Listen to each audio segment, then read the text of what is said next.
Hello and welcome. It's 10 a.m. on Friday, the 18th of July. You're tuned in to our mid-morning newscast here on ARIRANG TV. I'm Mark Broom, and let's take a look at what's making the headlines. A Malaysian Airlines plane carrying 295 people has been shot down over eastern Ukraine. Everyone on board has been killed. The UN Security Council condemns recent ballistic missile launches by North Korea, saying the 3 rounds of Scud missiles fired in June and July were in violation of Council demands on Pyongyang. Plus, Israel launches a ground offensive against Gaza following 10 days of bombings and airstrikes. Our top story this morning, a Malaysia Airlines passenger plane that was carrying 295 people has been shot down over Ukraine, killing everyone on board. Pro-Russian separatists are suspected of the missile attack, which Ukraine has branded an act of terrorism. Hyun-bin starts us off. The Malaysian Airlines aircraft, a Boeing 777, was flying from Amsterdam to Kuala Lumpur when it fell near the city of Donetsk, a restive area close to the Russian border, which has become a stronghold for pro-Russian rebels. Ukraine's Interior Ministry advisor says the plane, which was flying at 33,000 feet, was brought down by a ground-to-air missile. Both the Ukrainian government and the pro-Russian separatist rebels immediately blamed each other for the crash. We do not exclude the possibility that this plane was also shot down and stressed that Ukrainian Armed Forces did not perform any actions to fire at targets in the air. The self-proclaimed Donetsk People's Republic, the pro-Russian separatist movement in southeastern Ukraine, says it has nothing to do with the crash. But separatists have said they had took control of such a missile system last month and had used it to shoot down a Ukrainian military transport plane on Monday. The U.S. government says it will offer any assistance necessary to Ukraine to determine the cause of the crash. I offered President Poroshenko the help of our expertise, our National Transportation Safety Group and other experts in the community.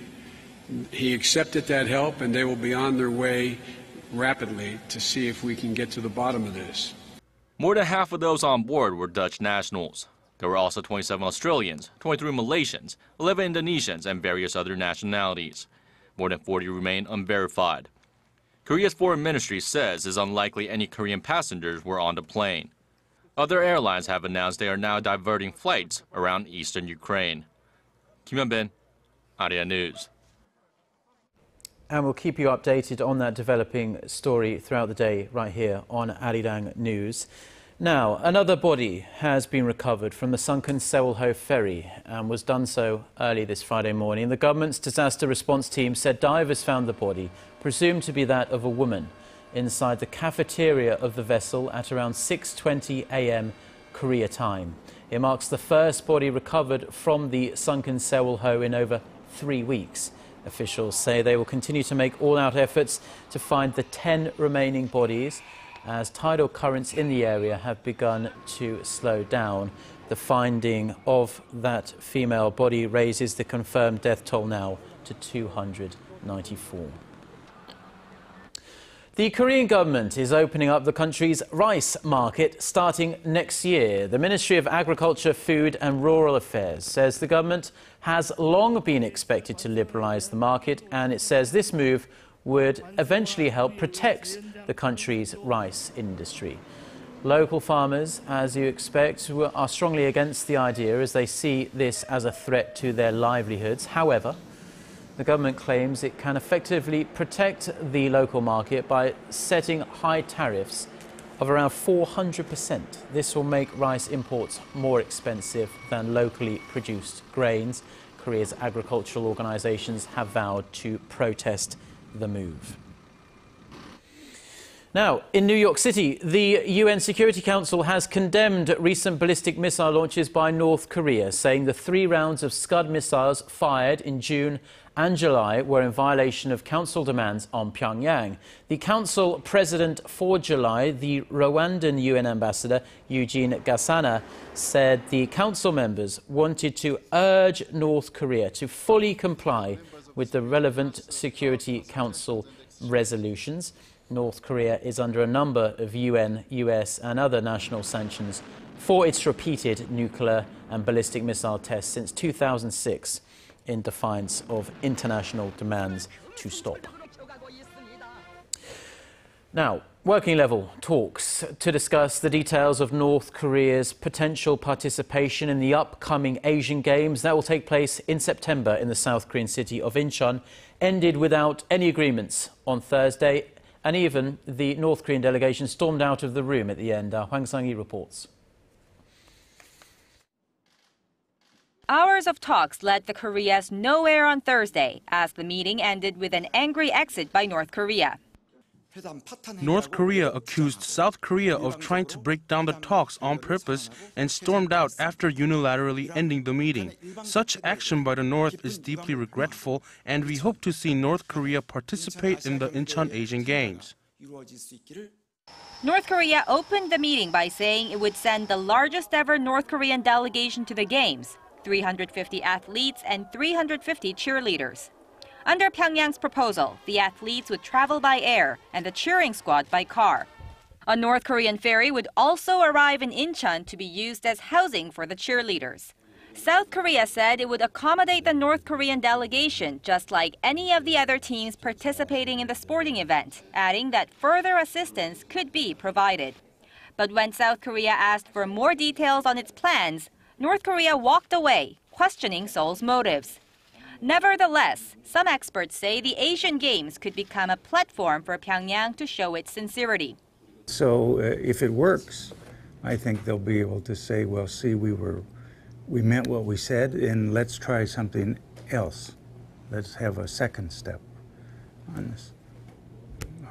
Maybe it will change perceptions in the South enough so that a second step will be easier. Although no dates have been set for additional rounds of talks, the two sides are expected to meet again before the Incheon Asian Games begin on September 19th. Hwang Sang-hee, ARIRANG News. Now, staying with a North Korea-related story, and Pyongyang has reportedly sent a letter to the White House officially protesting the release of the Hollywood film The Interview. The action comedy, which stars Seth Rogen and James Franco, portrays a fictional attempt by the CIA to assassinate North Korean leader Kim Jong-un. Shin Se-min has this report.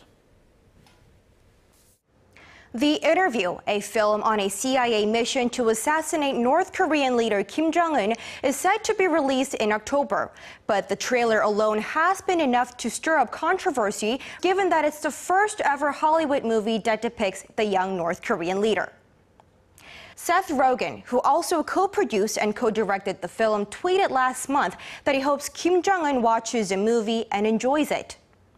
And of course, North Korea is not happy with this film. It called the film as a wanton act of terror and warned the U.S. of a merciless response if the movie is released. North Korea also appealed its complaint to the United Nations.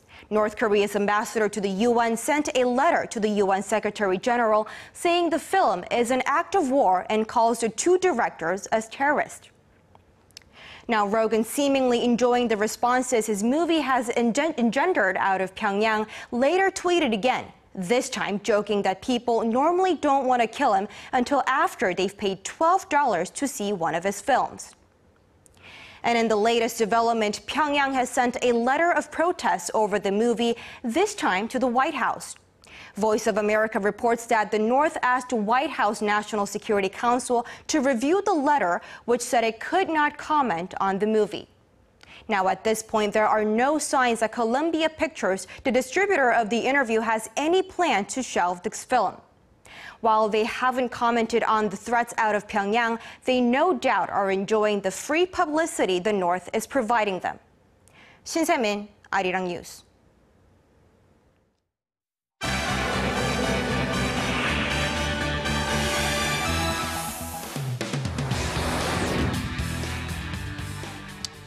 Now we're going to connect to our news centre, where our Eunice Kim is standing by with some of the other international headlines we're following today. Good morning to you, Eunice. Good morning, Mark.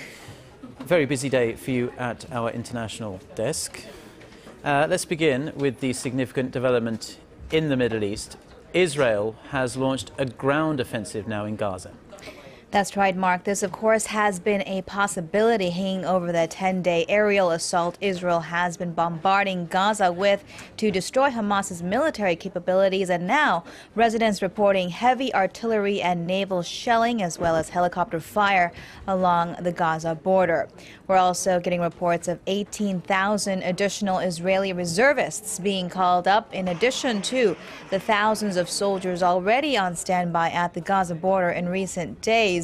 An Israeli military spokesman explained the operation will target infrastructure and operatives to safeguard Israeli civilians. Prime Minister Benjamin Netanyahu's office said he made the call after Hamas militants tried to infiltrate into Israel through a tunnel from Gaza, and as Hamas, you'll remember, rejected an Egyptian ceasefire plan earlier this week. Fighting had resumed following Thursday's temporary ceasefire called by the United Nations. Palestinian health officials say Israeli air and naval strikes have killed 233 Palestinians so far, including recently 3 children at a house bombed in Gaza City. The Israeli military says militants have fired more than 1,300 rockets into Israel. Gunmen attacked Afghanistan's Kabul International Airport as election workers began a recount of votes in the country's contested presidential runoff last month. A rocket attack struck the airport in the pre-dawn hours Thursday, setting off a gun battle between militants and security forces on the ground. An army official said 2 nearby buildings under construction were occupied and used as a base to direct rockets and gunfire toward the airport. Kabul's police chief said 4 attackers were killed and the airport reopened with operations back to normal. Meanwhile, UN and American election observers are in the capital city to monitor an audit of the vote that both candidates, Abdullah and Ashraf Ghani, had called fraud-ridden. It's part of a deal mediated by U.S. Secretary of State John Kerry, as a NATO-led combat mission there is set to soon formally end. Japan is set to work with the UK on the development of air-to-air missile technology. It also approved its first weapons export since Tokyo lifted its self-imposed ban on the trade of such materials. Kyodo News Agency reports Japan's National Security Council gave the green light on both measures. The high-performance sensors to be exported to the U.S. will be produced by Mitsubishi Heavy Industries, meant to be installed in pack-to-surface missile systems, which will be exported to Qatar. The Tokyo government effectively waived its ban on armed exports in April of this year. And finally, Microsoft has begun what's anticipated to be the largest layoff in the software giant's 39-year history. Up to 18,000 jobs, or 14% of the company's workforce, are projected to be slashed in the next year. The move comes 5 months into CEO Satya Nadella's tenure as Microsoft tries to reshape itself into a more cloud computing and mobile-friendly company. Little is known about where those job cuts will be, though its newly acquired Nokia phone division is expected to be cut by nearly half.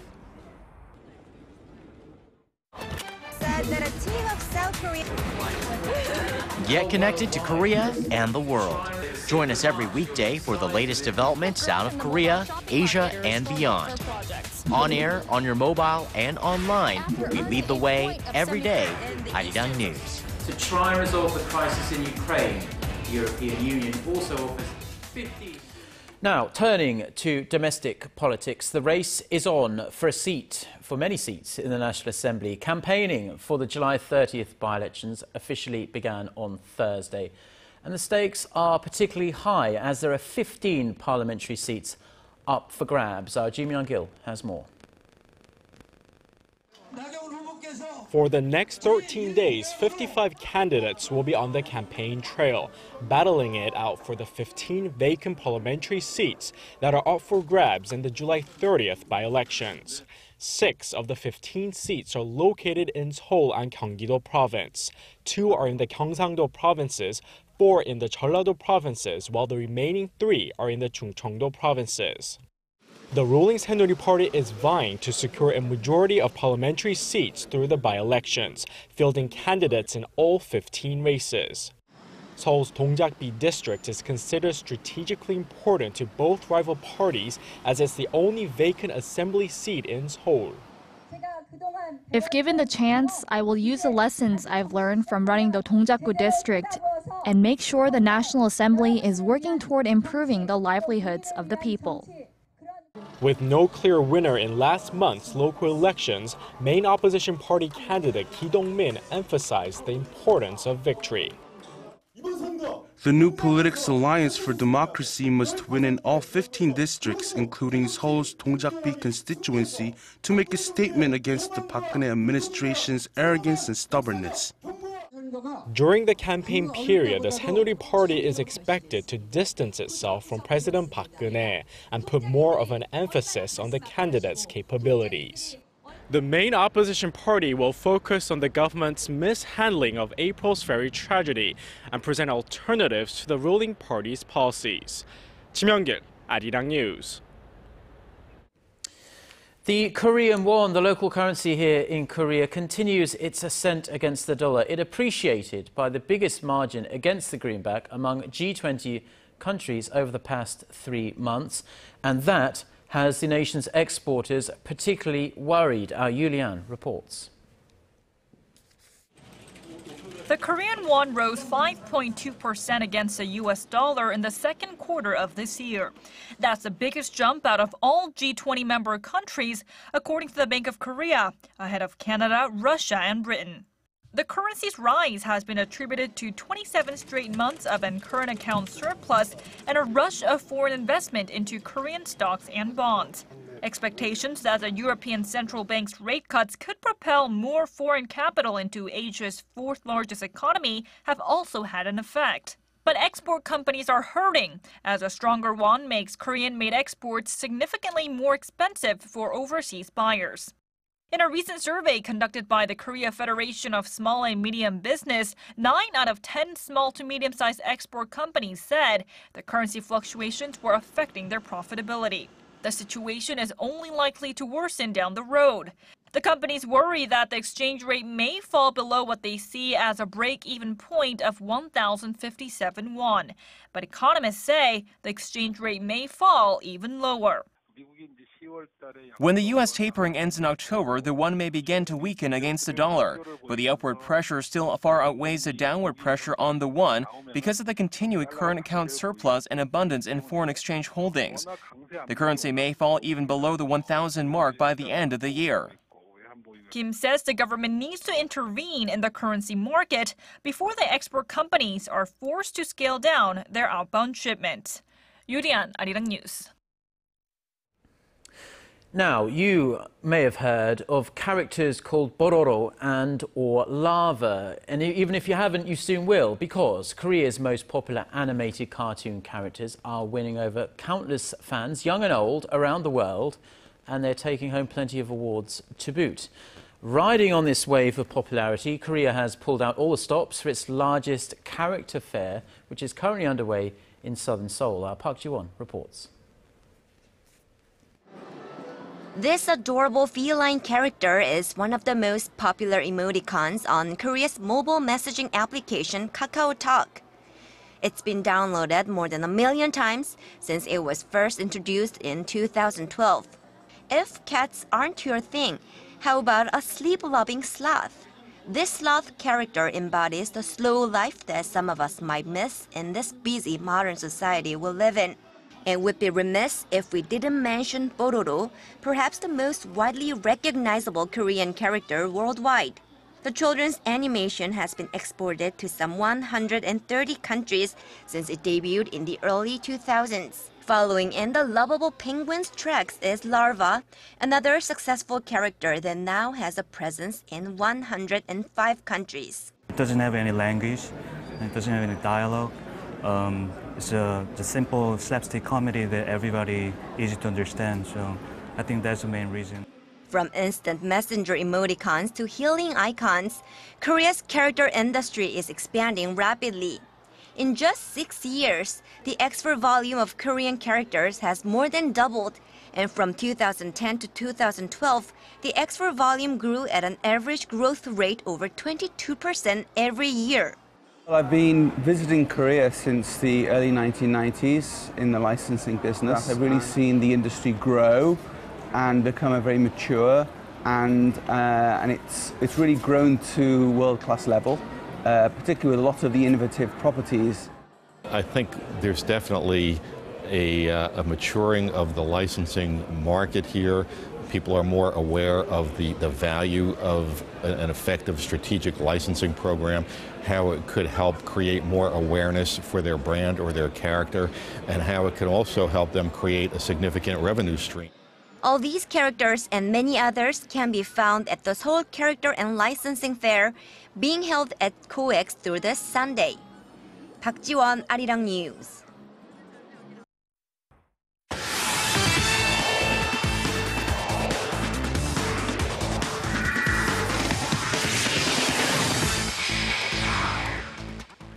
And TGI Friday, everyone, as we kick things off in swimming once again as Marine boy Park Tae-hwan continues to dominate during the national trials, this time in the 200-meter individual medley. Now, just a day after setting a new event record in the 200-meter freestyle event, the 25-year-old star comes back on Thursday during the 200-meter individual medley and comes in with a final time of 2 minutes 0.31 seconds, setting a new Korean record in the event. Of course, with the first place finish, Park Tae-hwan earns himself another spot in the Incheon Asian Games. And now moving over to football this time, and with the 2014 Brazil World Cup behind us, the latest FIFA rankings show some changes, this including the South Korean national football team. Despite dropping out of the group stages without a single win, the South Korean national football team still manages to move up one spot as they're now ranked 56 in the world. This leaves them at number 4 amongst the Asian nations, with Japan, Iran, and Uzbekistan ahead of them. Meanwhile, after winning their 4th World Cup title, Germany claims the top FIFA ranking for the first time in 20 years. And now moving over to the KBO this time, of course, with the All-Star game taking place later today in Gwangju. The first half of the 2014 season is now behind us. So let's now take a look at how the standings look so far. And of course, taking a look here, now we see that the Samsung Lions continue their winning ways in first place, but with their recent struggles, they're just 3.5 games ahead of the second place Nexon Heroes, with the NC Dinos and the Lotte Giants finishing off the top 4 teams in the standing. In the bottom half of the standing, the Tucson Bears, they've been struggling as of late in 5th place, with the Kia Tigers, the LG Twins, storming up in the standings lately right behind the Tucson Bears. Meanwhile, the SK Wyverns with some problems at the moment, and Hanwha being Hanwha, are both down in the cellar. And now, speaking of which, tonight's KBO All-Star game will be one to remember. That is, if the rain does hold up down in Gwangju. Because after the Futures All-Star League was canceled due to rain yesterday, the KBO will see its first doubleheader All-Star game. And according to the latest schedule, the Futures League All-Star Game will take place at noon, followed by a fan fest and a retirement ceremony for Park Chan-ho. The Home Run Derby was also pushed back to 5 p.m. today, which each participant's giving just 7 outs instead of 10, with the main All-Star Game taking place at 7 p.m. Meanwhile, the starting pitchers in the game will be Yang Young-jong of the Kia Tigers for the Western League and Kim Kwang-yeon of the SK Wyverns for the Eastern League. And that's going to wrap it up for me. This has been SJ. Have a great rest of the day, and see you guys again for your sports needs.